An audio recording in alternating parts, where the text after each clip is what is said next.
Yes. Terima kasih ya Ibu-Ibu atas penyambutannya di siang hari ini. Izinkan saya, Atika Aprianti, ingin memaparkan materi tentang menyebarkan pemahaman dan penerapan pengalaman tentang budaya positif. Sebelum lanjut ke materinya, saya ingin bertanya dulu, di antara ibu-ibu semua di sini, apakah sudah mengenal kalimat atau kata budaya positif? Barangkali ada yang tahu? Belum. Tapi kalau terpisah antara budaya dan positif? Oh, sangat mengenal. Nah, itu bagaimana Bu kira-kira pengertiannya? Budaya itu tradisi. Betul.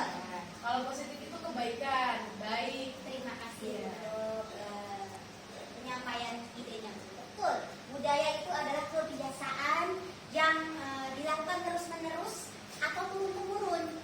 Gitu.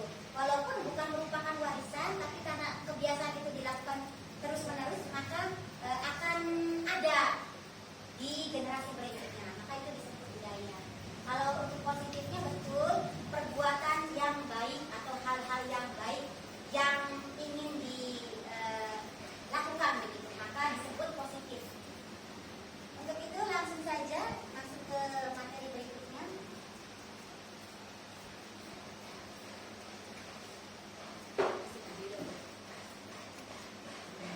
Di sini sudah dijelaskan di slide berikutnya, yaitu tentang budaya positif. Jadi hari ini adalah temanya atau penyampaian materi yang akan saya sampaikan tentang budaya positif. Di sini ada konsep inti dari budaya positif yang perlu ibu-ibu ketahui sebelum kita mengenal lebih jauh tentang apa itu budaya positif. Yang pertama itu tentang perubahan paradigma belajar. Apa sih paradigma belajar? Nanti akan diulas di slide berikutnya. Kemudian ada disiplin belajar, kemudian nilai-nilai kebajikan, kebutuhan dasar manusia, motivasi perilaku manusia yang melatar belakangi apa itu tentang budaya positif dan bagaimana nanti penerapannya kepada peserta didik kita. Khususnya di kita di jenjang TK. Selanjutnya slide berikutnya. Pembelajaran dengan paradigma baru. Nah, apakah ibu-ibu di sini sudah mengenal apa itu profil pelajar Pancasila? Ada yang tahu atau belum tahu? Mari kita sama-sama belajar ya, Bu ya. Di sini ada profil pelajar Pancasila yang terbagi menjadi 6, yaitu yang pertama beriman, bertakwa kepada Tuhan Yang Maha Esa dan berakhlak mulia. Kemudian mandiri, bernalar kritis, berkebinekaan global, bergotong royong dan jadi yang perlu kita ingat, yang ingin kita tanamkan kepada peserta didik kita yaitu menjadi peserta atau pelajar profil Pancasila. Nah, bagaimana supaya kita bisa membentuk peserta didik yang seperti profil pelajar Pancasila? Caranya yaitu yang pertama pembelajaran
kembali lagi menjadi profil pelajar Pancasila. Gitu ya.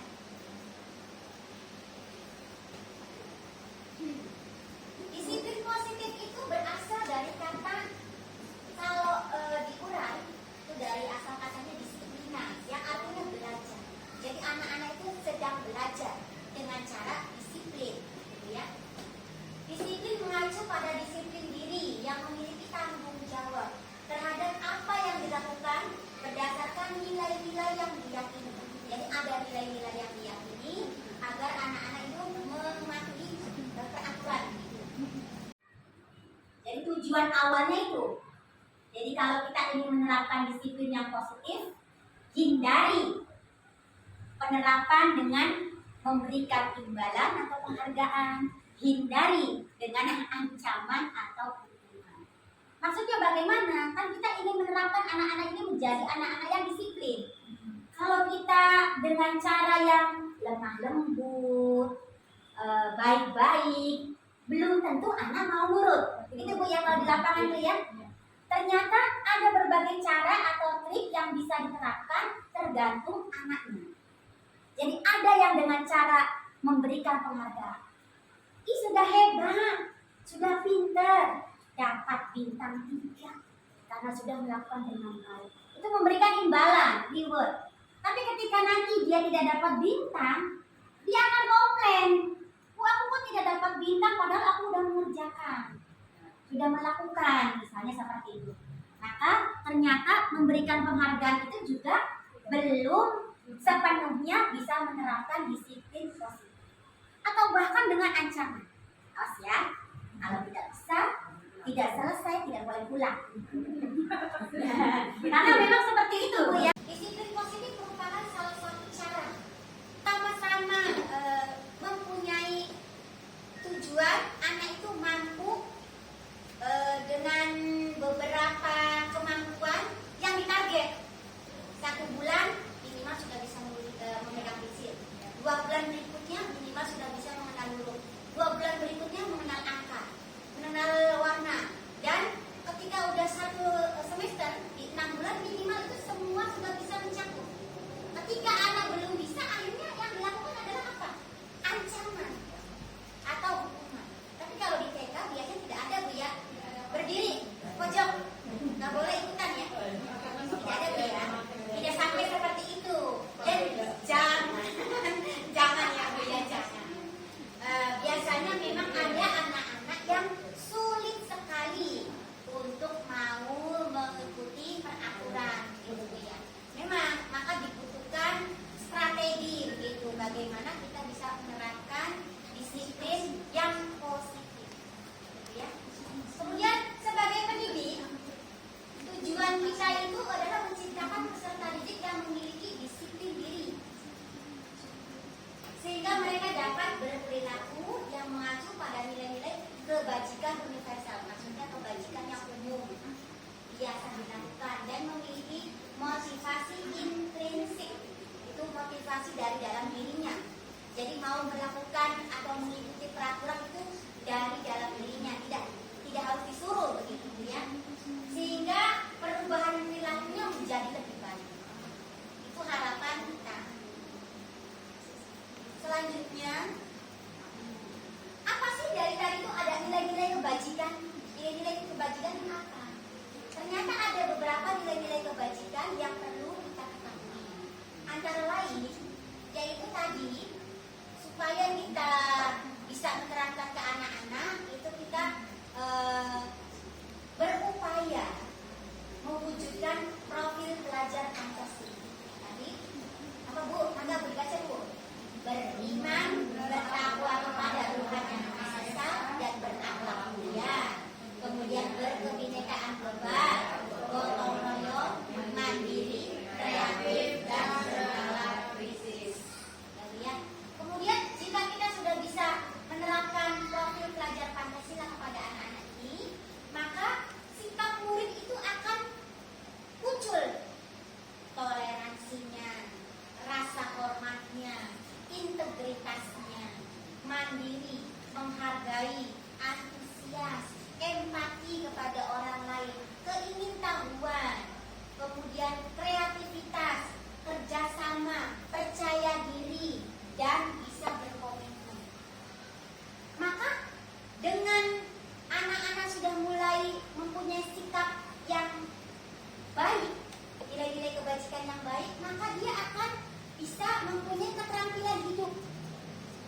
penampilan hidupnya dia akan dapat dipercaya.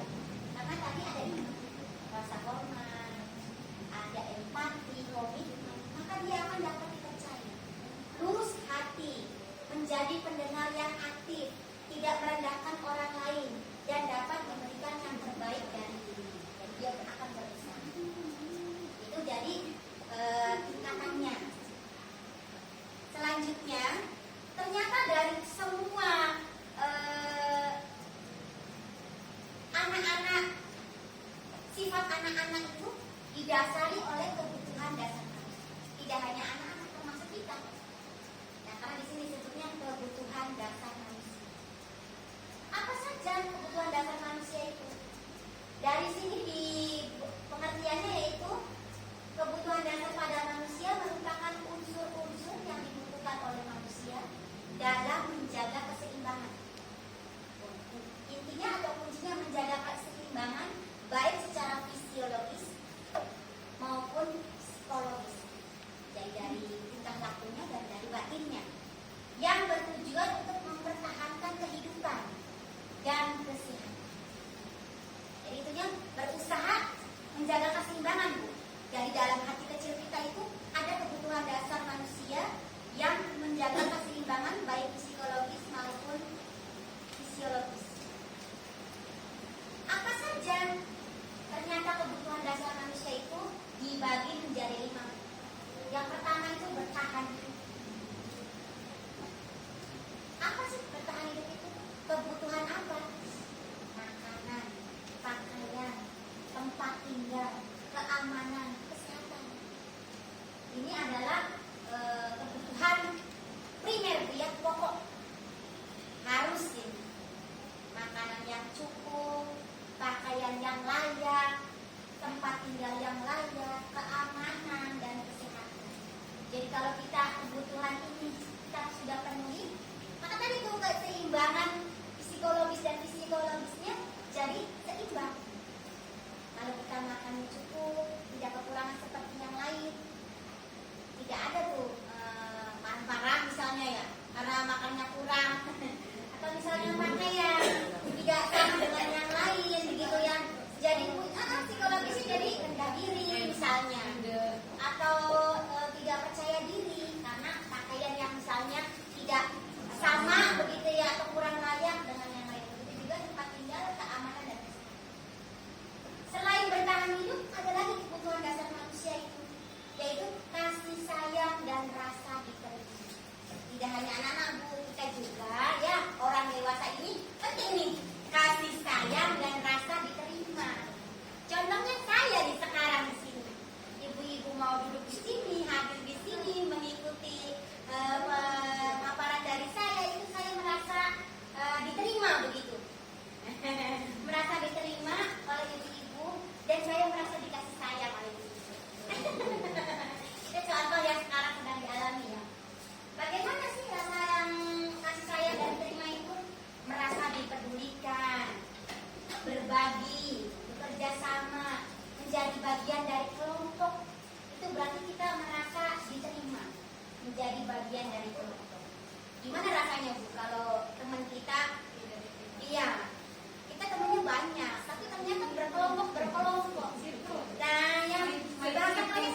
Walaupun temennya milih A, B, C, saya mau D. Bebas. Iya, bebas. Jadi dia itu sudah punya prinsip mencoba hal baru. Jadi kalau bahasanya sekarang out of the box. Misalnya mainnya ini aja, oh ini mah lain mainannya. Misalnya harusnya dibuka dan ditutup, ini mah lain, dilempar gitu ya.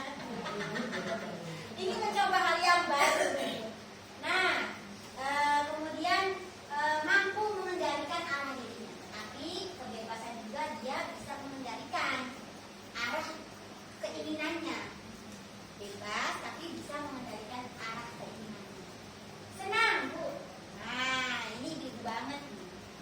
Bermain, humor, antusiasme, dan tertawa. Jadi selain rutinitas yang terus kita lakukan setiap hari, itu kita butuh hiburan, Bu.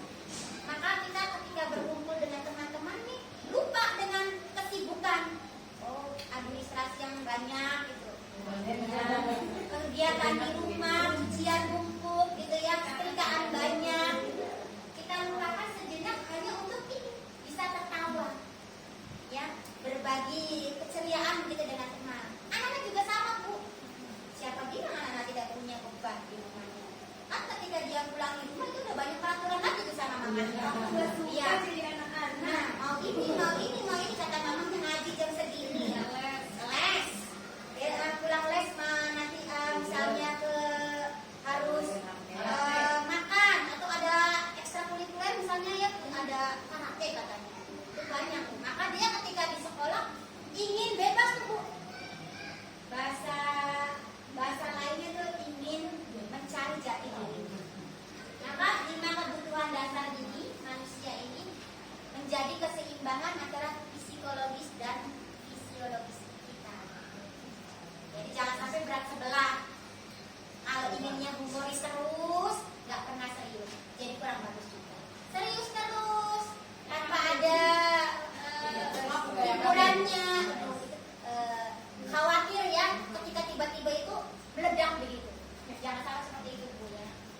Kemudian di sini ada motivasi perilaku manusia. Tadi kan ada 5 kebutuhan dasar manusia, Ibu ya. Nah, yang mendasari itu, yang memotivasi bisa adanya 5 kebutuhan dasar manusia itu ada 3. Untuk menghindari hukuman atau ketidaknyamanan. Ini dari luar, Bu. Untuk mendapatkan imbalan atau penghargaan.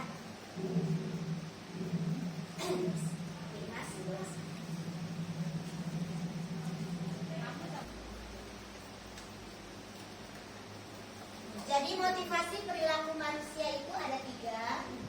Yang pertama untuk menghindari hukuman atau ketidaknyamanan. Jadi ini faktor dari luar atau eksternal. Supaya kita tidak dihukum, supaya kita tidak merasa tidak nyaman, maka kita lakukan hal-hal yang tadi. Hal-hal yang perilaku dasar manusia yang tadi. Kemudian faktor dari luar itu untuk mendapatkan imbalan atau penghargaan dari orang lain. Kita melakukan suatu perbuatan berdasarkan ingin mendapatkan pengakuan begitu. Istilah kasarnya rajin gitu ya, biar dibilang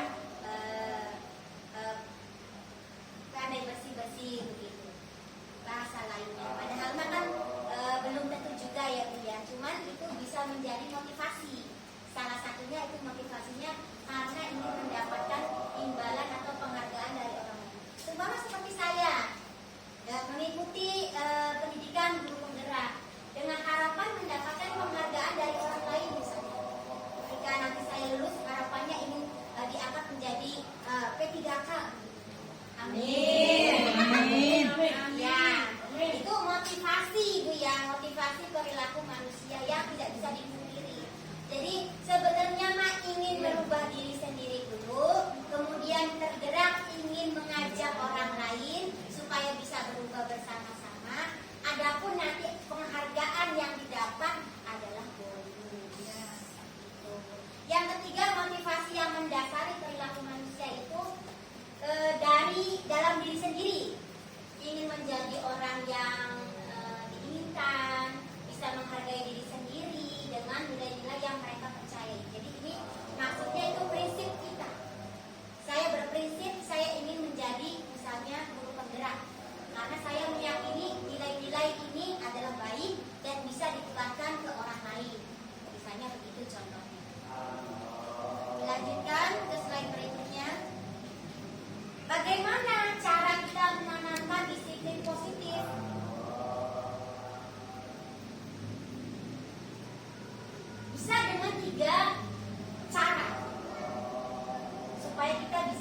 menanamkan disiplin positif baik kepada diri kita sendiri maupun kepada peserta didik.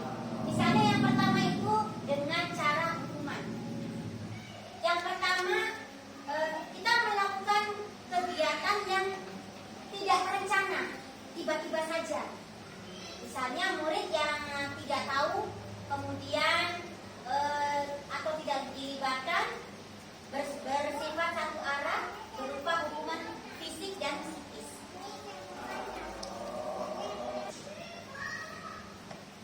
Hukuman misalnya tiba-tiba murid itu yang tidak tahu apa-apa, kemudian terjadi sesuatu bersifat satu arah yang berupa hukuman fisik dan psikis. Nah, misalnya contohnya misalnya Bu ya, tidak terencana kan? Misalnya ada anak misalnya tidak mengikuti tata tertib sekolah, kemudian mendapatkan hukuman secara fisik atau psikis. Kemudian ada konsekuensi. Dia terencana, sudah disepakati terlebih dahulu aturannya, tapi tetap dilakukan. Murid dibuat tetap tidak nyaman. Sikap guru selalu memonitor murid. Jadi maksudnya di sini misalnya ada peraturan dilarang membawa handphone misalnya, tapi tetap dibawa. Nah, maka karena ada aturan yang sudah disepakati dan murid sengaja tetap dibuat tidak nyaman dengan peraturan yang sudah disepakati, maka guru selalu memonitor murid. Maka ada perintah misalnya, dia tolong simpan dulu, memonitor murid. Kemudian ada restitusi. Nah, kata ini memang asing ya Bu ya. Restitusi ini maksudnya itu dialog. Jadi proses menciptakan kondisi bagi murid untuk memperbaiki kesalahan. Jadi ada dialog dulu.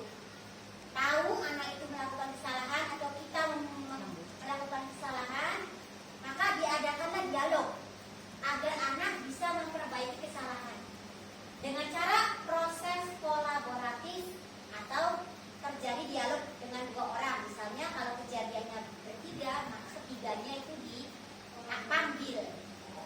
Bagaimana kejadiannya, kenapa bisa seperti itu, agar dapat mengajarkan murid untuk mencari solusi sendiri.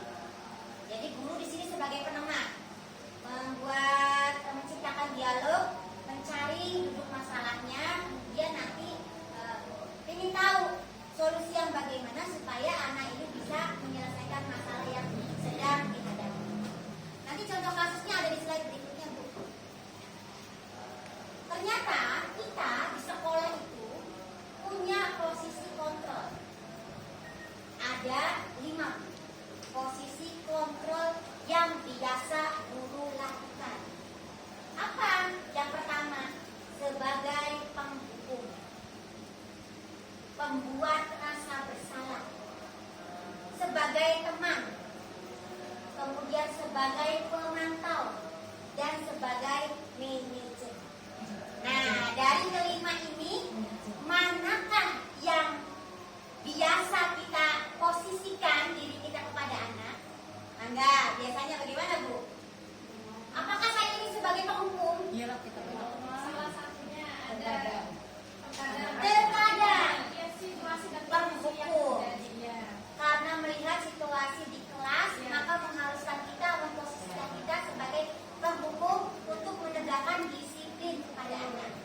Kemudian membuat rasa bersalah. Kadang juga masalah guru TK itu masuknya ke sini sebagai teman, berusaha memposisikan kita ini sama dengan mereka, berupaya berdialog untuk anak-anak bisa memahami apa sebenarnya yang harus dilakukan. Maka kita memposisikan diri sama dengan mereka supaya kita bisa mendalami mereka, begitu tuh ya. Kemudian sebagai pemantau,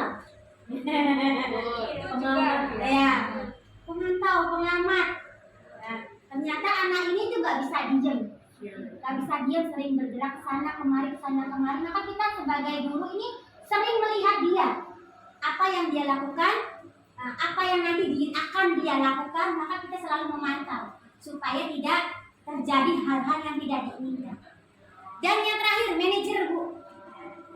Manajer, ada nggak bayangannya? Kalau kita posisinya sebagai manajer itu bagaimana? Bos dong. Jadi bos. Mengatur, Mengatur. Mengatur anak-anak. Harus begini, harus begitu. Ya.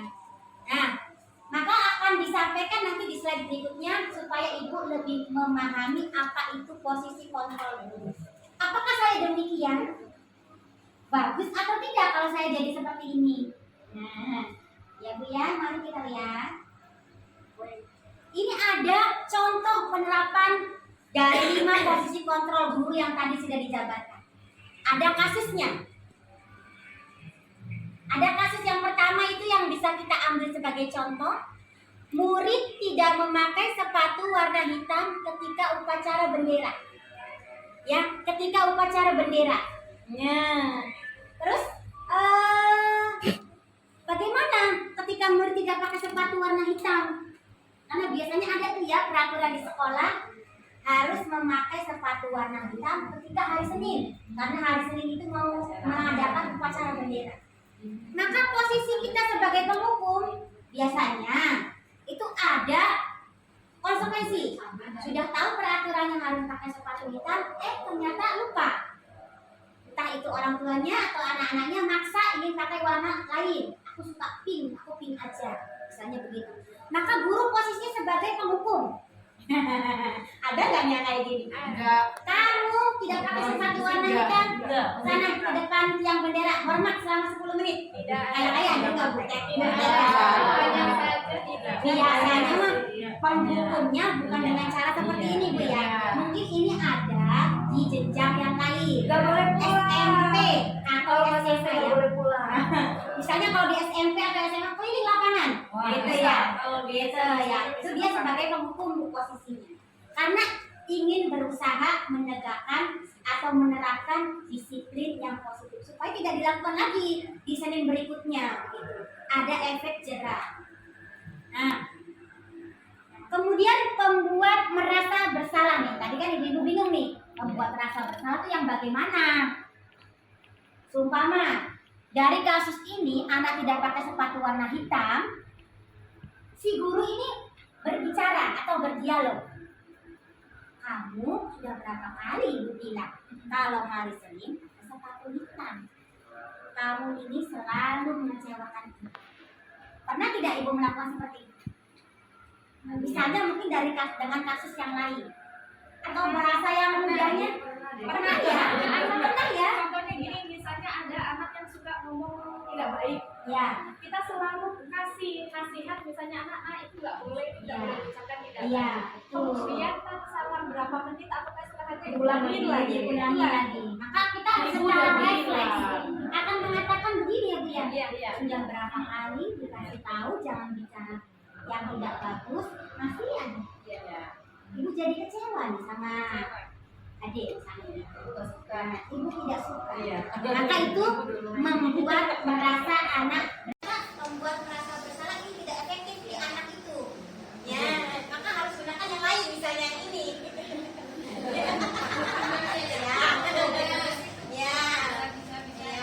Ya. Kemudian teman. Kalau posisi kontrol kita sebagai teman, maka kalimat yang diucapkan biasanya guru akan bilang, dong, tolong ikuti peraturan kelas, bantu ibu. Kali ini tidak apa-apa, tapi lain kali jangan diulangi lagi ya. Nah, ini biasanya sebagai teman, karena kita memposisikan seperti dia. Bilang kalau tolong bantu ibu. Nah ya, ini juga sebenarnya bisa kalau merasa bersalah ya. Membuat rasa bersalah juga bisa dengan ada kalimat tolong bantu ibu. Kali ini tidak apa-apa, tapi besok jangan diulang ya. Jadi kita ini memposisikan seperti teman. Kemudian kalau sebagai pemantau, nah ini pemantau itu kayak gimana? Ini ada uraiannya, contohnya. Ketika anak tidak pakai sepatu hitam saat upacara bendera, maka guru akan berbicara, kamu sudah melanggar peraturan sekolah. Kamu tahu tidak apa konsekuensinya? Silakan kamu pulang dan ganti sepatu. Jadi dia memberi solusi. Guru ini memberi solusi, tapi menegaskan dulu, kamu melanggar peraturan. Jadi maksudnya memberitahu kalau anak itu salah. Coba sekarang kamu boleh pulang untuk ganti sepatu. Nah, biasanya ini ada tidak di TK? Ya, untuk tahap ini biasanya biasanya untuk tahap ini guru TK tidak sampai melakukan kalimat yang seperti itu ya. Karena kalau guru TK itu banyak maklumnya. Bisa sih buku mungkin ya yang atasnya ya, tapi kalau sudah punishmentnya itu nggak begitu Iya. ya. Karena kalau ketiga pemantau itu memberikan solusi. Iya. Ini kata kuncinya Solusinya memberikan nggak solusi. begitu Ya. kayak. Jadi kalaupun kita belum memberi solusi, orang tuanya langsung ya bilang, Bu pulang dulu mau ganti. Soalnya tidak sama dengan temannya. Jadi itu ada kesadaran dari orang tua sendiri. Kemudian lanjut yang satu lagi terakhir Bu. Tadi kan sudah ada penghukum, memberi perbuat rasa bersalah, teman dan sama satu lagi. Manajer. Manajer kayak gimana sih? Kayak kita Ibu. Nah, dalam kasus ketika anak tidak pakai sepatu warna hitam, maka guru akan berkata, kamu tahu kesalahanmu apa? Sekarang bagaimana cara kamu memperbaikinya? Iya, jadi harus mencari solusi sendiri agar anak bisa memperbaiki kesalahannya. Maka di situ kita menjadi manajer, memberikan kebebasan kepada anak untuk mencari solusi sendiri.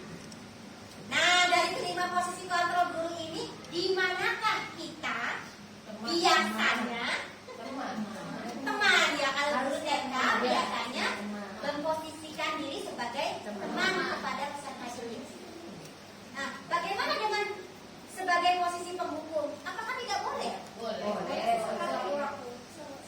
Apakah tidak boleh ketika kita harus menjadi posisi manajer? Apakah tidak boleh kita menjadi posisi pemantau? Atau apakah tidak boleh kita menjadi posisi pemberi rasa bersalah? Betul. Ternyata 5 posisi kontrol kita sebagai guru itu tergantung situasi di mana kita melihat kasus. Jadi ada saat kita gunakan yang manajer, ada saat kita gunakan posisi penghukum, ada saat kita gunakan posisi sebagai pemberi rasa bersalah atau sebagai pemberi. Jadi jangan selalu sebagai pemantau, karena tidak akan memberi disiplin yang positif kepada anak. Jangan memberi penghukum terus. Jadi anak menjadi takut, akhirnya malah tidak mau sekolah karena kita terlalu keras, gitu ya, otoriter. Dan jangan seperti pemantau terus, selalu memantau tanpa memberi solusi, tanpa memberi cara untuk anak itu memperbaiki kesalahan. Maka betul tergantung di mana posisi kita menghadapi suatu masalah terhadap peserta didik, maka kita bisa memposisikan di mana yang terbaik untuk saat itu, mencari solusi di saat itu. Nah, sampai sini Bu. Gimana gitu ke anak-anak yang merasa kaget? Ada masukan Bu dari yang lain? Gak apa-apa, maksudnya Sharing aja. sharing aja gitu. Saya walaupun sambil mantau ini anak benar-benar dari siapa temennya gitu yang ngomong, terus tidak jadi pembuat merasa bersalah, bukan juga dalam hal nanti ketika saya langsung judge si anak, takutnya anak beneran Bu aku juga nggak tahu kayaknya itu kan teman, takutnya kan seperti itu. Gimana ya enaknya itu? Karena dari posisi kontrol itu ada 5 Bu ya. Ternyata Ibu sudah melakukan posisi sebagai teman dan sudah sebagai pemantau. Tinggal sebagai penghukum, pemberi rasa bersalah dan manajer. Ya. Manakah dari ketiga ini yang baik di posisi yang sekarang ketika mengalami kasus yang seperti ini? Tadi sudah langkah yang dilakukan pertama itu sudah betul, dengan kita mencari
sudah tahu posisi kedua anak ini dari mana, dia bisa berperilaku seperti itu, maka perlu juga kita berikan pengertian tadi untuk ke manajer berarti ibu ke sini sebagai manajer, karena ibu yang mengontrol nantinya.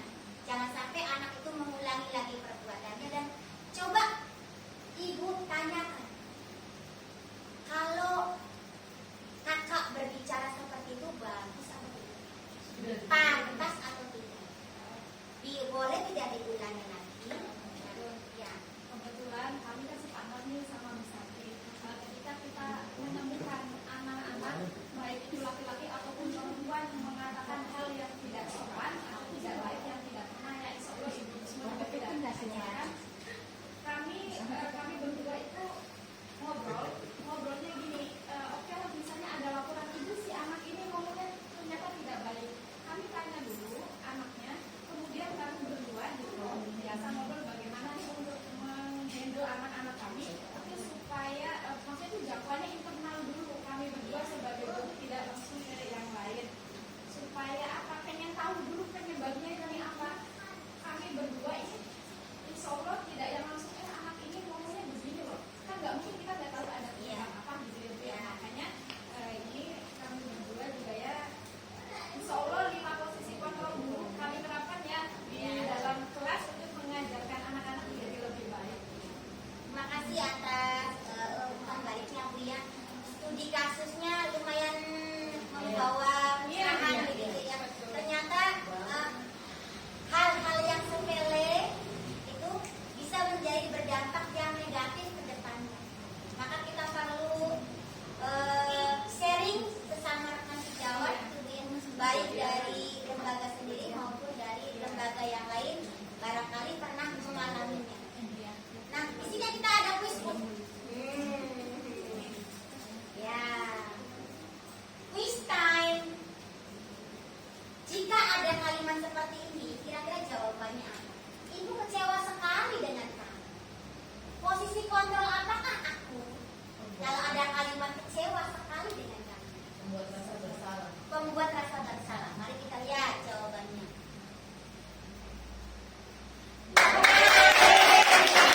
Ya, berarti masih menyimak dari materi yang tadi. Lanjut Bu, ada. Ayolah, lakukan demi ibu. Teman, mari ke saya.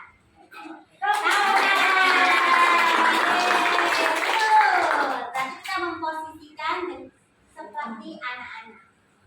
Kalau bagaimana rencana kamu untuk menyelesaikan masalah ini? Posisi kontrol apakah aku? Manajer. Mari kita lihat.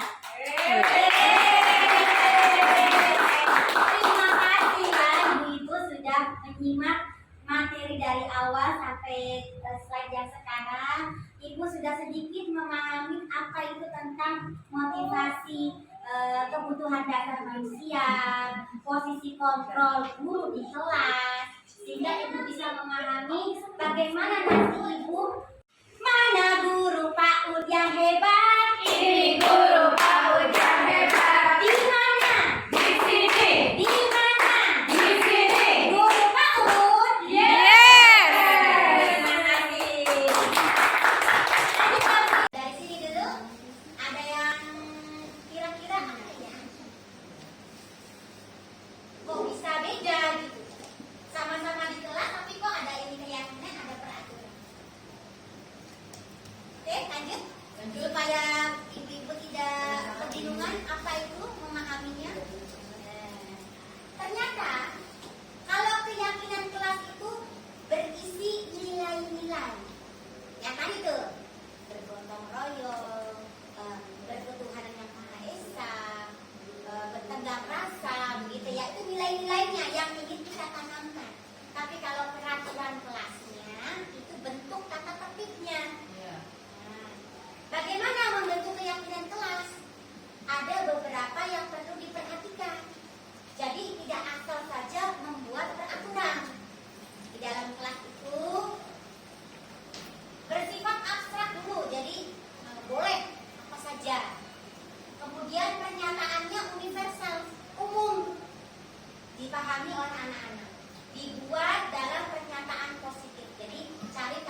mencari identitasnya.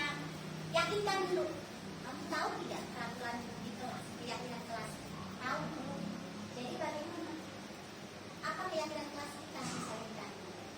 Nilai-nilai apa yang sudah disepakati? Untuk jenjang TK, biasanya kita cari kalimat yang mudah dipahami anak. Kamu tahu tidak tadi sudah salah.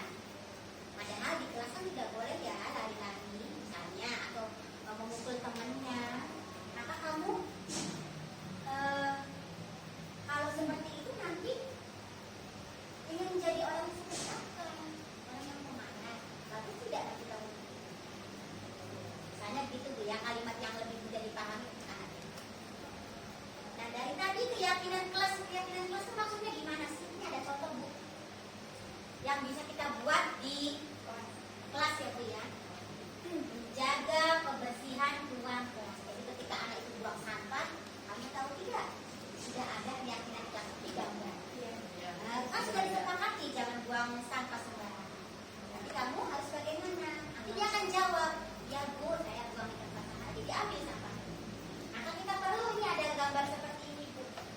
Misalnya saling menghormati. Ketika tadi memukul temannya, diingatkan. Ayo ingat udah. Kelas kita sudah disepakati keyakinan kelas untuk saling menghormati. Berarti kalau tadi kamu memukul temannya, salah atau betul? Jadi memvalidasi.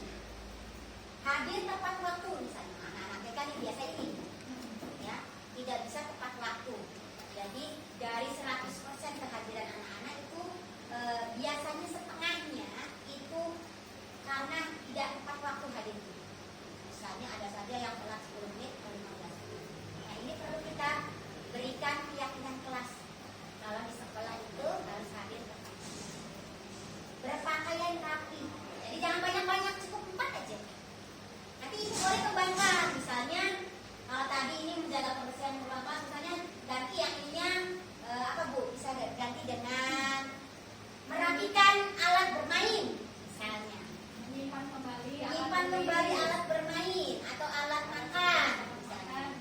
Kalau dia tidak melakukan itu, ingatkan supaya itu menjadikan anak disiplin positif, menerapkan disiplin positif salah satunya dengan keyakinan kelas. Jadi kita membuat ini tidak semata-mata hanya buat saja gambar slogan begitu ya, tapi harus disepakati bersama. Maka membuat itu bareng-bareng sama anak-anak. Nah kalau cara di TK itu boleh pakai gambar ini. Kita bikin gambarnya ini, misalnya 4, siapin dulu di kertas biasa HPS gitu ya, printan. Ini apa ya? Misalnya gitu, gambar apa ini sedang apa gitu. Jelaskan karena anak-anak kan belum bisa membaca. Menjaga kebersihan ruangan kelas. Sudah ada gambarnya nih ya. Nanti ibu mau tempel nih di depan tembok nih ya. Berarti kalau sudah disepakati bersama tidak boleh misalnya buang sampah sembarangan. Itu syaratnya. Jadi kalau di jenjang yang tinggi itu diberi kertas, anak-anak diberi kertas tulis sendiri. Kita maunya ruangan yang bagaimana, kelas yang bagaimana, tidak ribut misalnya, tidak kalau mau ke toilet harus izin gitu. Itu namanya keyakinan kelas. Tapi ini kan jenjang TK, kita tidak bisa seperti itu Bu ya.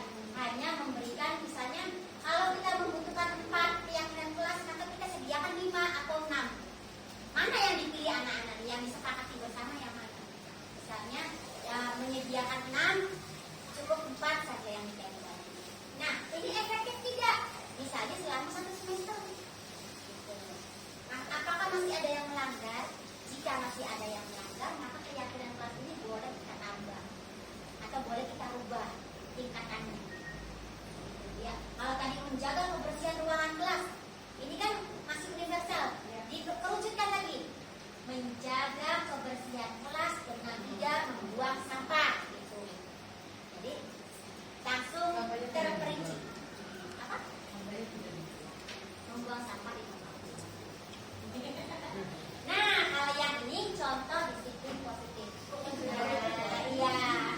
Nah, ini biasa ya Bu ya, di sekolah manapun, jenjang manapun biasanya menerapkan budaya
Assalamualaikum warahmatullahi wabarakatuh. Saya Tuti Sumanti, Guru TK Melati, rekan sejawat Ibu Atika Aprianti. Saya telah mengikuti kegiatan pemahaman tentang disiplin positif, sehingga saya jadi lebih tahu lagi bagaimana penerapannya kepada anak-anak. Terima kasih. Wassalamualaikum warahmatullahi wabarakatuh.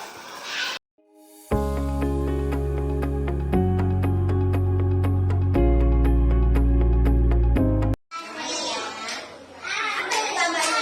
Gambarnya apa? Belajar dengan tertib. Yang mana belajar dengan tertib? Oh iya. Yes. Gambar apa yang diambil? Menjaga kebersihan. Mana menjaga kebersihan? Oke, menjaga kebersihan. Nah. Oke, gambar apa? Berdoa dengan baik. Berdoa dengan baik. Yang mana pinter?